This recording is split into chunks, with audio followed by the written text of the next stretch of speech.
Chapter 6.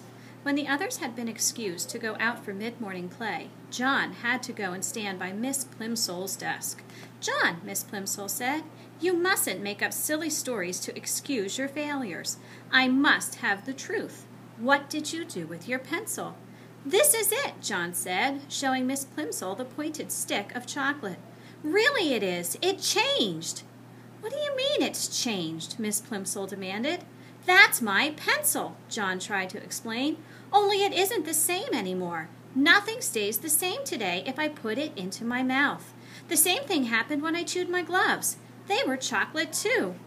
"John," said Miss Plimsoll slowly, "do you feel all right?" "Yes, thank you," John said. "I feel all right, except," he added, "I'm getting so thirsty. The water from the water fountain turned to chocolate, and so did the water upstairs. I would like a drink of cold water." "Yes, John," Miss Plimsoll said. She suddenly looked pale. "You run out and play with the others. I'm going to have a talk with the nurse. And John," Miss Plimsoll said, as he started toward the classroom door, "here's another pencil. Be a good boy and try not to lose it. I'm afraid I'll have to keep this piece of chocolate until school's out. You know, we don't allow anyone to eat candy in class." Miss Plimsoll put the slightly chewed chocolate pencil in her desk drawer, and John went out to look for Susan. He found her skipping rope with 2 girls in his class. John usually scorned skipping rope. He preferred hide-and-seek, tag, FBI and spies, kick the can, or any other good, exciting game.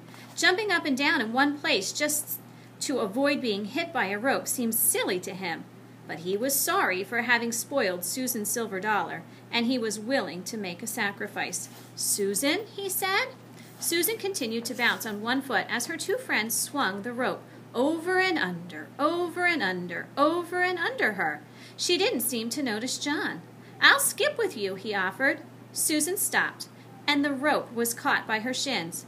"Let's try doubles, backwards," she said, but not to John. She ignored John. "You go first, Betty. Ellen, you go second. I'll go last. The one who does it the most times gets the first slice of my birthday cake." Susan looked at John, raised her eyebrows, shut her eyes, and stuck out the tip of her pink tongue. Then she turned back to the girls and smiled. Ellen whispered in Betty's ear, and Betty whispered in Susan's ear. Then all 3 of them looked at John and at each other again and burst out laughing. "Oh, Susan," John protested. "I didn't mean to do it. The trouble is, there's something magic about me today. Everything I put into my mouth turns to chocolate." The girls giggled. "You wouldn't like it," said John, who was beginning to feel sorrier for himself than he had ever felt before. "I think it's getting worse," he added reproachfully. "At first, just the part in my mouth turned to chocolate, but when I nibbled the end of my pencil, the whole pencil changed." "Pooh!" Susan said. The others hooted with glee. "Maybe I'll get sick and die," John warned. "Maybe I'll turn to chocolate myself. Then you'll be sorry." "I don't believe one word about the chocolate," Susan said.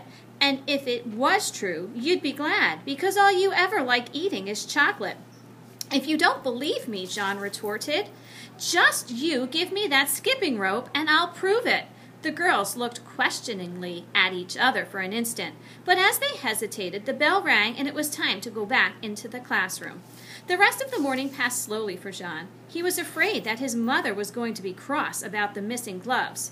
She might not accept the excuse that he had eaten them. He regretted his messed-up arithmetic test. He was sad about Susan's anger and disbelief, and he was getting terribly thirsty.